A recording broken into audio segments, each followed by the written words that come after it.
بسم اللہ الرحمن الرحیم والسلام علی من اتبع الہدی۔ ہدایت کی اتباع کرنے والوں کو راحت دو جہاں قرآن چینل کی طرف سے سلام عرض ہے۔ تمام تعریفیں اس پروردگار کے لیے ہیں جو ایسا علم والا ہے کہ جو اسے یاد رکھے وہ اسے نہیں بھولتا، اور جو اس کا شکریہ ادا کرے اس کے ہاں کمی نہیں ہونے دیتا۔ لاکھوں درود و سلام ہوں محمد و آل محمد پر۔ سامعین کرام، صاحبان ایمان، ہمارے آج کے سبق کا موضوع ہے سورہ بقرہ کی آیت نمبر 127۔ تو آئیے پروردگار عالم کے پاک نام سے اپنے سبق کی ابتدا کرتے ہیں۔ بسم اللہ الرحمن الرحیم۔ وَإِذْ يَرْفَعُ إِبْرَاهِيمُ الْقَوَاعِدَ مِنَ الْبَيْتِ وَإِسْمَاعِيلُ رَبَّنَا تَقَبَّلْ مِنَّا اِنَّكَ أَنْتَ السَّمِيعُ الْعَلِيمُ۔ ترجمہ اس کا یہ ہے کہ اور وہ وقت یاد کرو جب ابراہیم اور اسماعیل اس گھر کی بنیادیں اٹھا رہے تھے، دعا کر رہے تھے کہ اے ہمارے رب، ہم سے یہ عمل قبول فرما، یقیناً تو خوب سننے والا جاننے والا ہے۔ اس آیت کی تفسیر جو ہے وہ خانہ کعبہ کی تعمیر اور اس کے دو جو معمار ہیں، جو عظیم معمار ہیں، ان کے بارے میں یہ آیت ہے اور ان کا اس میں تذکرہ ہے۔ یہ چند مربع میٹر کا جو ہے یہ ایک گھر نہیں ہے، بلکہ یہ ایک تاریخ کی تعمیر کا ذکر ہے۔ یہ صرف گھر کا ذکر نہیں، یہ پتھروں کی ایک دیوار نہیں ہے، بلکہ یہ ایک ابدی اور سرمدی امت کی بنیاد رکھنے کا بیان ہے۔ اس گھر اور اس کی دیواروں کو وہی اہمیت حاصل ہے جو اس امت اور اس کی تاریخ کو حاصل ہے۔ قرآنی تعبیر کے مطابق حضرت ابراہیم اور حضرت اسماعیل علیہ السلام کعبہ کی بنیادیں اٹھا رہے تھے۔ اس سے یہ اندیا بھی ملتا ہے کہ اس کی بنیادیں پہلے سے موجود تھیں۔ حضرت ابراہیم اور اسماعیل علیہ السلام تو صرف اس کی تعمیر نو کر رہے تھے۔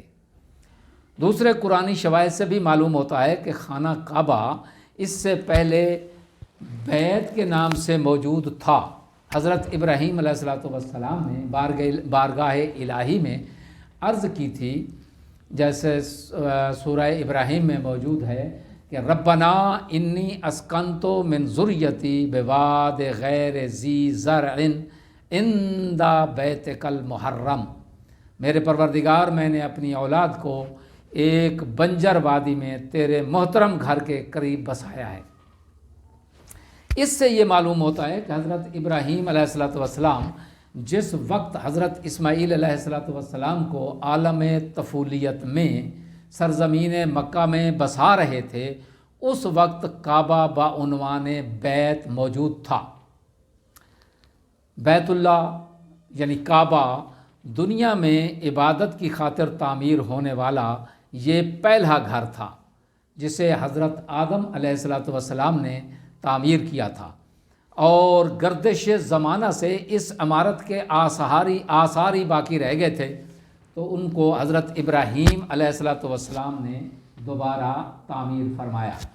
حضرت ابراہیم علیہ السلام اپنے وطن سے ہجرت فرما کر فلسطین آئے تو اللہ تعالیٰ نے انہیں حکم دیا کہ وہ اپنے فرزند حضرت اسماعیل علیہ السلام کو اور ان کی والدہ ماجدہ حضرت ہاجرہ کو لے کر بلاد عرب کی طرف ہجرت کریں۔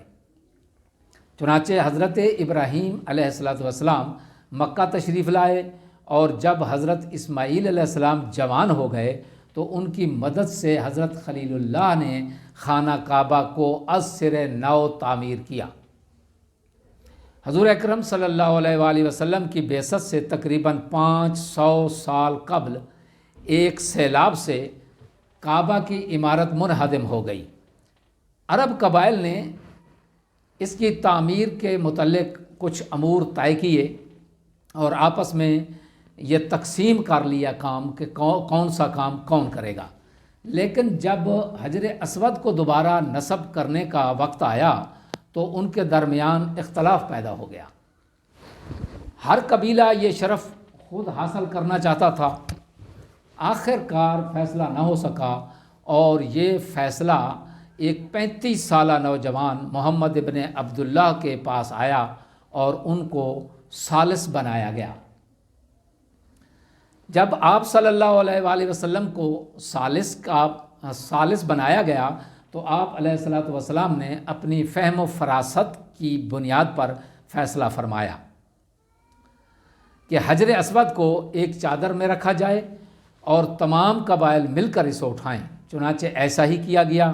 جب حجر اسود دیوار کے قریب لایا گیا تو آپ صلی اللہ علیہ وآلہ وسلم نے اپنے دست مبارک سے اٹھا کر اسے نصب فرما دیا۔ عبداللہ ابن زبیر نے جب مکہ پر حکومت کی تو یزیدی فوج نے خانہ کعبہ پر منجنیق سے حملہ کیا اور اسے منہدم کر دیا۔ اس حملے میں غلاف کعبہ بھی جل گیا تھا۔ فتح مکہ کے موقع پر حضرت ابراہیم علیہ السلام حضرت ابراہیم بت شکن اور حضرت اسماعیل کی ذریت سے ہی ان کے 2 وارثوں حضرت محمد مصطفیٰ صلی اللہ علیہ وآلہ وسلم اور حضرت علی مرتضیٰ علیہ السلام نے بت شکنی کے فرض منصبی پر عمل کرتے ہوئے خانہ کعبہ کو ان تمام بتوں سے پاک کر دیا۔ اس آیت میں بیان ہونے والے اہم نکات: پہلا نقطہ یہ ہے کہ قرآن اپنی امت کو کعبہ کی تاریخ بتا رہا ہے۔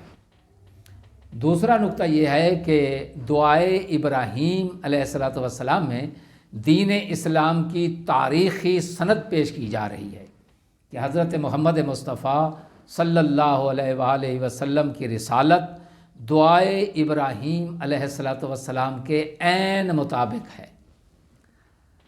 تیسرا نقطہ یہ ہے کہ خانہ کعبہ کی اہمیت اس کی توحیدی مرکزیت کی وجہ سے ہے۔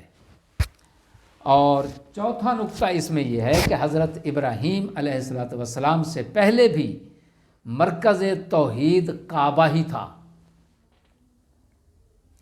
پانچویں اور آخری اہم بات اس میں جو ہے وہ یہ ہے کہ اعمال کی قدر و قیمت ان کے ہدف اور ان کی قبولیت پر موقوف ہے۔ دعا ہے کہ خداوند عالم ہمیں معرفت عطا فرمائے اور معرفت کے ساتھ اپنی عبادت کرنے کی توفیق عظیمہ عنایت فرمائے۔ وآخر الدعوانا ان الحمد للہ رب العالمین۔